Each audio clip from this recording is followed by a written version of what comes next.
শিক্ষাৰ্থীসকল, আমি সমাজ বিজ্ঞান পাঠ্যপুথিৰ অৰ্থনীতি বিজ্ঞান খণ্ডৰ প্ৰথমটো অধ্যায় অৰ্থনীতিৰ মৌলিক বিষয়সমূহ আলোচনা কৰি আছোঁ। আমি ইয়াৰ আগৰটো ক্লাছত অৰ্থবিজ্ঞানৰ কেইটামান মৌলিক ধাৰণাৰ বিষয়ে আলোচনা কৰিছিলোঁ।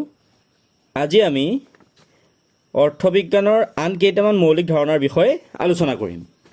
আজি আমি আলোচনা কৰিবলগীয়া অৰ্থবিজ্ঞানৰ কেইটামান মৌলিক ধাৰণা হৈছে দৰ, চাহিদা, যোগান, বজাৰ, মূলধন, সঞ্চয়, বিনিয়োগ, ৰাষ্ট্ৰীয় আয় আৰু জনমূৰি আয়।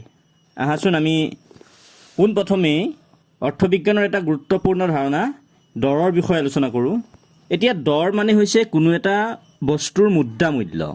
কোনো এটা বস্তুৰ মুদ্ৰা মূল্যকে সেই বস্তুটোৰ দৰ বা দাম বুলি কোৱা হয়। তাৰমানে আমি কোনো এটা দ্ৰব্যৰ বিনিময়ত যিমান পৰিমাণে মূল্য প্ৰদান কৰিব লাগে, কোনো এটা বস্তু আমি ক্ৰয় কৰাৰ বিনিময়ত আমি যিমান পৰিমাণৰ মূল্য প্ৰদান কৰিব লাগে, সেই মূল্যই হৈছে বস্তুটোৰ দৰ বা দাম।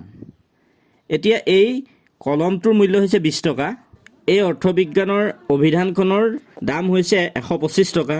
গতিকে এনেধৰণে কোনো এটা বস্তুৰ বিনিময়ত আমি যিমান পৰিমাণৰ মুদ্ৰা প্ৰদান কৰিব লাগে, সেই মুদ্ৰা মূল্যই হৈছে বস্তুটোৰ দৰ বা দাম। অৰ্থবিজ্ঞানৰ আন এটা মৌলিক ধাৰণা হৈছে চাহিদা। এতিয়া আমি চাম চাহিদা মানে কি। যে কোনো এটা বস্তু ক্ৰয় কৰাৰ আৰ্থিক ক্ষমতা থকা ভোক্তাজনৰ সেই বস্তুটো পাবলৈ থকা হাবিয়াস বা আকাংক্ষাই হৈছে সেই বস্তুটোৰ চাহিদা। মানে এজন ভোক্তাৰ কোনো এটা বস্তু পাবলৈ থকা যি হাবিয়াস বা যি আকাংক্ষা, তাকেই চাহিদা বুলি কোৱা হ'ব, যদিহে সেই বস্তুটো ক্ৰয় কৰাৰ জোখাৰে সেই ভোক্তাজনৰ আৰ্থিক ক্ষমতা থাকে। এতিয়া আমি ইয়াত দুটা ধাৰণা পালোঁ, হয়নে? প্ৰথমটো হৈছে যে ভোক্তাজনৰ সেই বস্তুটো, কোনো এটা বস্তু পাবলৈ থকা যিটো হাবিয়াস বা আকাংক্ষা, সেই হাবিয়াস বা আকাংক্ষাক সেই বস্তুটোৰ চাহিদা বুলি কোৱা হ'ব। দ্বিতীয়তে হৈছে যে সেই বস্তুটো ক্ৰয় কৰিবলৈ ভোক্তাজনৰ আৰ্থিক ক্ষমতা থাকিব লাগিব। মানে কোনো এটা বস্তুৰ ক্ৰয় কৰাৰ আৰ্থিক ক্ষমতা থকা ভোক্তাই যেতিয়া সেই বস্তুটো পাবলৈ আকাংক্ষা কৰে বা হাবিয়াস কৰে, তেতিয়া আমি তাকেই সেই বস্তুটোৰ চাহিদা বুলি ক'ম। এতিয়া এটা উদাহৰণ মন কৰা। ধৰি লোৱা কোনো এজন ব্যক্তি যাৰ উপাৰ্জনৰ অন্য কোনো পথ নাই, তেওঁ ভিক্ষা কৰি জীৱন নিৰ্বাহ কৰে। এতিয়া সেই ভিক্ষা কৰা ভিক্ষাৰী লোকজনে কোনো এখন মটৰ গাড়ী কিনাৰ যদি ইচ্ছা প্ৰকাশ কৰে, বা তেওঁৰ মটৰ গাড়ী এখন কিনা বা গাড়ী এখন কিনাৰ তেওঁৰ ইচ্ছা আছে বা হাবিয়াস আছে, তাক আমি কেতিয়াও চাহিদা বুলি ক'ব নোৱাৰিম। কিয় নোৱাৰিম? কাৰণ সেই ভিক্ষা কৰি খোৱা ব্যক্তিজনৰ সেই মটৰ গাড়ীখন বা গাড়ীখন কিনাৰ জোখাৰে আৰ্থিক ক্ষমতা নাই। যিহেতু তেওঁৰ সেই গাড়ীখন কিনিবৰ বা জোখাৰে আৰ্থিক ক্ষমতা নাই, সেইকাৰণে তেওঁৰ যি সেই গাড়ী এখন কিনাৰ হাবিয়াস বা আকাংক্ষা, সেইটোক আমি চাহিদা বুলি কেতিয়াও ক'ব নোৱাৰোঁ। গতিকে আমি গম পালোঁ যে কোনো এটা বস্তু ক্ৰয় কৰাৰ আৰ্থিক ক্ষমতা থকা ভোক্তাজনে সেই বস্তুটো পাবলৈ যি হাবিয়াস কৰে বা যি আকাংক্ষা থাকে, তাকে বস্তুটোৰ চাহিদা বুলি কোৱা হয়। এতিয়া এই চাহিদাৰ সৈতে সম্পৰ্ক থকা অৰ্থবিজ্ঞানৰ আন এটা গুৰুত্বপূৰ্ণ মৌলিক ধাৰণা হৈছে যোগান। এতিয়া যোগান মানে কি? যে উৎপাদনৰ যিটো অংশ বজাৰলৈ বিক্ৰীৰ বাবে অনা হয়, সেই অংশটোকে যোগান বুলি কোৱা হয়। ধৰি লওক কোনো এটা দ্ৰব্য উৎপাদন কৰা হৈছে। সেই উৎপাদন কৰাৰ পাছত সেই দ্ৰব্যটোৰ যিমান পৰিমাণ বিক্ৰীৰ বাবে বজাৰলৈ লৈ অহা হ'ব, তাকেই বস্তুটোৰ যোগান বুলি কোৱা হ'ব। এতিয়া কোনো এটা দ্ৰব্য উৎপাদন কৰাৰ পাছত সেই দ্ৰব্যটোৰ গোটেই পৰিমাণটো বজাৰত বিক্ৰীৰ বাবে উলিয়াই দিয়া নহয়, তাৰ এটা অংশ কি হয়? মজুত কৰা হয়। গতিকে যিটো অংশ বজাৰত বিক্ৰীৰ বাবে লৈ অহা হ'ব বা উলিয়াই দিয়া হ'ব, সেই অংশটোকে বস্তুটোৰ যোগান বুলি কোৱা হয়। আমাৰ দেশত সামগ্ৰীৰ যোগানৰ বাবে এটা যোগান বিভাগ আছে, হয়নে? সেই যোগান বিভাগৰ বিভাগীয় মন্ত্ৰীও আছে। মানে বস্তু সামগ্ৰীৰ উৎপাদন কৰাৰ পাছত বজাৰলৈ তাৰ সঠিক পৰিমাণটো আহি আছেনে নাই, বস্তুটোৰ যোগান বজাৰত সঠিক পৰিমাণে হৈ আছেনে নাই, সেইটো চোৱা চিতা কৰিবলৈ এটা যোগান বিভাগ আছে। এতিয়া আমাৰ ভাৰতবৰ্ষত খাদ্য মজুত কৰা আৰু যোগান ধৰা এটা সংস্থা আছে। সেই সংস্থাটো হৈছে FCI, food corporation of India, ভাৰতীয় খাদ্য নিগম। এতিয়া এই যোগান আৰু চাহিদাৰ মাজত সম্পৰ্ক আছে। কেতিয়াবা কি হয়, কোনো এটা বস্তুৰ চাহিদা যিমান পৰিমাণে হয়, মানুহে যিমান পৰিমাণে সেই দ্ৰব্যটো ক্ৰয় কৰিব বিচাৰে, সিমান পৰিমাণে বস্তুটোৰ যোগান নাথাকে, আৰু তাৰ ফলত কি হয়, বস্তুৰ দাম কেতিয়াবা বৃদ্ধি হয়। গতিকে যোগান আৰু চাহিদা এই ধাৰণাকেইটাৰ বিষয়ে আমি জনাটো অতি প্ৰয়োজনীয়। এতিয়া অৰ্থবিজ্ঞানৰ আন এটা মৌলিক ধাৰণাৰ বিষয়ে আমি চাম আৰু সেইটো হৈছে বজাৰ। বজাৰ শব্দটো আমি সকলোৱে শুনি থাকোঁ হয়নে? এতিয়া সাধাৰণ অৰ্থত আমি বজাৰ বুলি ক'লে কি বুজোঁ?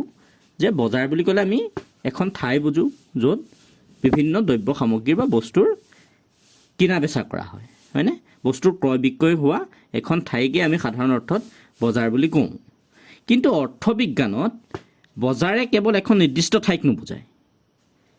বজাৰে কেৱল এখন নিৰ্দিষ্ট ঠাইক নুবুজায় য'ত বস্তুৰ বিভিন্ন দ্ৰব্য সামগ্ৰীৰ ক্ৰয় বিক্ৰয় হয়। অৰ্থবিজ্ঞানত বজাৰ বুলি ক'লে এটা সামগ্ৰিক ব্যৱস্থাক বুজোৱা হয় য'ত এটা নিৰ্দিষ্ট সময়ত এক নিৰ্দিষ্ট দৰত কোনো এটা বস্তুৰ গ্ৰাহক আৰু বিক্ৰেতাৰ মাজত প্ৰত্যক্ষ বা পৰোক্ষভাৱে কিনা বেচা হয়। মানে অৰ্থবিজ্ঞানত বজাৰ বুলি ক'লে কেৱল এখন নিৰ্দিষ্ট ঠাইক বুজোৱা নহয়, এটা ব্যৱস্থাক বুজোৱা হয় য'ত কি হয় এটা নিৰ্দিষ্ট সময়ত এটা নিৰ্দিষ্ট দৰত বস্তু এটাৰ ক্ৰেতা আৰু বিক্ৰেতাৰ মাজত প্ৰত্যক্ষভাৱে হওক বা পৰোক্ষভাৱেই হওক বস্তুটোৰ কিনা বেচা হয়। এতিয়া তোমালোকে নিজৰ নিজৰ ঠাইত বিভিন্ন বজাৰ, সাপ্তাহিক বজাৰে হওক বা দৈনিক বজাৰে হওক বিভিন্ন বজাৰ দেখিছা।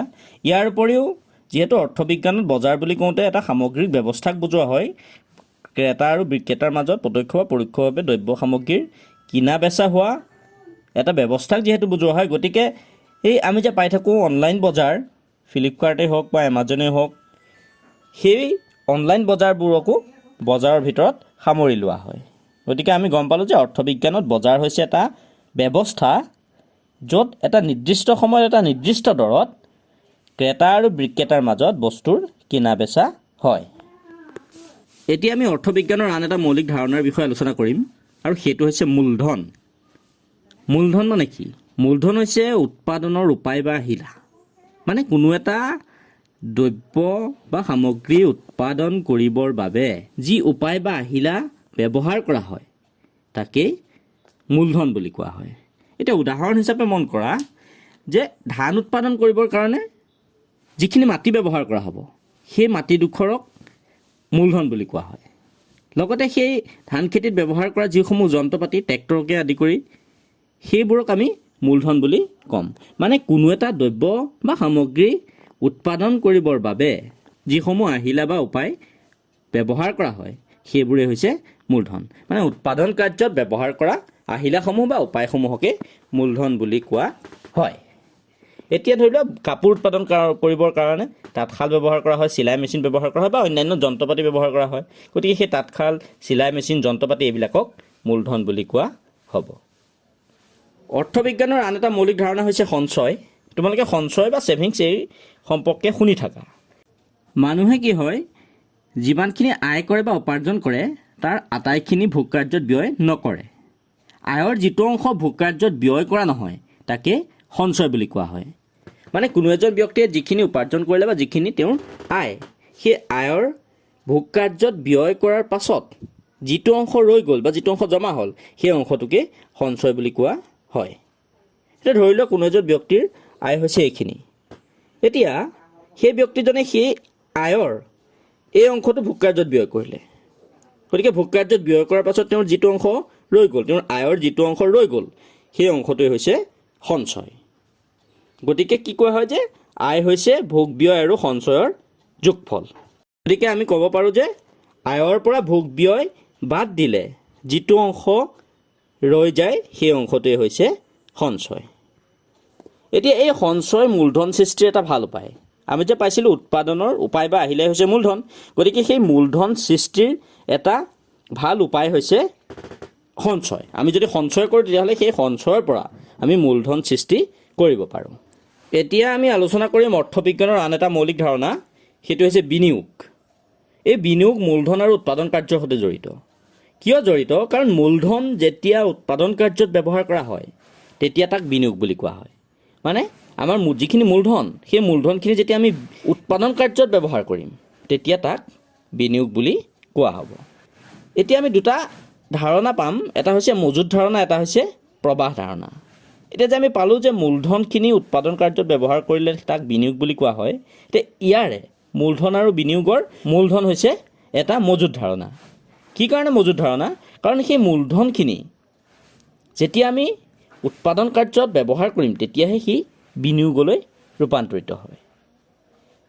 আনহাতে বিনিয়োগক প্ৰবাহ ধাৰণা বুলি কোৱা হয় কি কাৰণে, যে সেই বিনিয়োগৰ পৰা কি হয়, উৎপাদন হয়, উৎপাদন হোৱাৰ লগে লগে আমাৰ আয় বা উপাৰ্জন হয়, গতিকে সেই বিনিয়োগক এটা প্ৰবাহ ধাৰণা বুলি কোৱা হয়।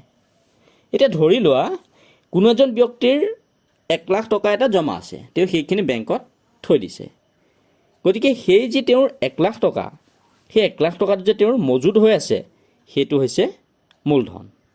যেতিয়া তেওঁ সেই 1 লাখ টকাটো কোনো এটা দ্ৰব্য বা বস্তুৰ উৎপাদনত ব্যৱহাৰ কৰিব, ধৰি লোৱা সেই 1 লাখ টকাটোৰে তেওঁ যন্ত্ৰ পাতি ক্ৰয় কৰিলে আৰু সেই যন্ত্ৰ পাতি ক্ৰয় কৰি তেওঁ কোনো এটা দ্ৰব্যৰ উৎপাদন কাৰ্যত প্ৰয়োগ কৰিলে বা কিবা এটা কাৰখানা প্ৰতিষ্ঠা কৰিলে, তেতিয়া সেই মূলধনখিনি, সেই 1 লাখ টকাৰ যি মূলধন আছিলে সেই মূলধনখিনি বিনিয়োগলৈ ৰূপান্তৰিত হ'ব, মানে সেই 1 লাখ টকাটো বিনিয়োগ কৰা হ'ব। গতিকে আমি গম পালোঁ যে মূলধন যেতিয়া উৎপাদন কাৰ্যত ব্যৱহাৰ কৰা হয় তেতিয়া তাক বিনিয়োগ বুলি কোৱা হ'ব, আৰু এই বিনিয়োগ অৰ্থনৈতিক উন্নয়নৰ বাবে অতি প্ৰয়োজন। এতিয়া আমি চাম অৰ্থবিজ্ঞানৰ আন দুটা গুৰুত্বপূৰ্ণ ধাৰণা, সেইকেইটা হৈছে ৰাষ্ট্ৰীয় আয় আৰু জনমূৰি আয়। এতিয়া ৰাষ্ট্ৰীয় আয় মানে কি, যে এখন দেশৰ এটা নিৰ্দিষ্ট বিত্তীয় বৰ্ষত যি দ্ৰব্য বা সেৱা সামগ্ৰী উৎপাদন কৰা হয় তাৰ মুদ্ৰা মূল্য হৈছে ৰাষ্ট্ৰীয় আয়। মানে কোনো এখন দেশত এটা নিৰ্দিষ্ট বিত্তীয় বৰ্ষত যিমানবোৰ দ্ৰব্য বা সেৱা সামগ্ৰীৰ উৎপাদন কৰা হ'ব, সেই উৎপাদন কৰা সেৱা সামগ্ৰী বা দ্ৰব্যৰ মুদ্ৰা মূল্যই হৈছে সেই দেশখনৰ ৰাষ্ট্ৰীয় আয়। এতিয়া যে আমি পাইছোঁ এই বিত্তীয় বৰ্ষটো 1 এপ্ৰিলৰ পৰা 31 মাৰ্চলৈকে ধৰা হয়, গতিকে কোনো এখন দেশে এটা নিৰ্দিষ্ট বিত্তীয় বৰ্ষত যিমানবোৰ দ্ৰব্য বা সেৱা সামগ্ৰী উৎপাদন কৰে সেই দ্ৰব্য বা সেৱা সামগ্ৰীসমূহৰ মুদ্ৰা মূল্যকে দেশখনৰ ৰাষ্ট্ৰীয় আয় বুলি কোৱা হয়। এতিয়া এই ৰাষ্ট্ৰীয় আয়ক যেতিয়া আমি জনসংখ্যাৰে ভাগ কৰিম বা হৰণ কৰিম, তেতিয়া যিটো মান পাম সেই মানটোকে আকৌ কোৱা হ'ব দেশখনৰ জনমূৰি আয়। মানে দেশ এখনৰ মুঠ ৰাষ্ট্ৰীয় আয়ক যেতিয়া দেশখনত থকা মুঠ জনসংখ্যাৰে, দেশৰ মুঠ জনসংখ্যাৰে হৰণ কৰা হয়, ভাগ কৰা হয়, তেতিয়া যিটো মান পোৱা হয় সেই মানটোকেই দেশখনৰ জনমূৰি আয় বুলি কোৱা হয়। জনমূৰি আয় মানে প্ৰত্যেকগৰাকী ব্যক্তিৰে গায়ে প্ৰতি যিটো আয়, সেই আয় হৈছে জনমূৰি আয়। গতিকে দেশখনৰ সৰ্বমুঠ যি আয়, সেই সৰ্বমুঠ আয়ক যেতিয়া আমি প্ৰত্যেকগৰাকী ব্যক্তিৰ বাবে ভাগ কৰি পেলাম, তেতিয়া আমি জনমূৰি আয় পাম। গতিকে জনমূৰি আয় সমান ৰাষ্ট্ৰীয় আয় হৰণ মুঠ জনসংখ্যা বা দেশখনৰ মুঠ জনসংখ্যা। গতিকে আমাৰ পাঠ্যপুথিত অৰ্থবিজ্ঞানৰ যিকেইটা মৌলিক ধাৰণা দিলে সেই ধাৰণাকেইটাৰ বিষয়ে আমি আলোচনা কৰিলোঁ। আমি দুটা ক্লাছত অৰ্থবিজ্ঞানৰ যি 14টা মৌলিক ধাৰণাৰ বিষয় দিলে সেই ধাৰণাকেইটাৰ বিষয়ে আলোচনা কৰিলোঁ, আৰু এইকেইটা খুব গুৰুত্বপূৰ্ণ। অৰ্থবিজ্ঞান অধ্যয়ন কৰিবৰ বাবে আমাক এই মৌলিক ধাৰণাকেইটাৰ বিষয়ে জানিবই লাগিব, বা আমাৰ দৈনন্দিন জীৱনত অৰ্থবিজ্ঞান প্ৰয়োগ কৰিবলৈ আমি এই ধাৰণাকেইটাৰ সৈতে পৰিচিত হোৱাটো অতি দৰকাৰ। গতিকে তোমালোকে এইকেইটা আকৌ এবাৰ পঢ়িবা, আৰু কিবা বুজি নোপোৱা থাকিলে মোক সুধিবা, আমি আকৌ সেইখিনি তেতিয়া বিশদভাৱে আলোচনা কৰিব পাৰিম। এতিয়া আমি আলোচনা কৰিম অৰ্থবিজ্ঞানৰ বিষয় আৰু সমস্যাসমূহ বিশ্লেষণৰ বাবে থকা দুটা পদ্ধতিৰ বিষয়ে।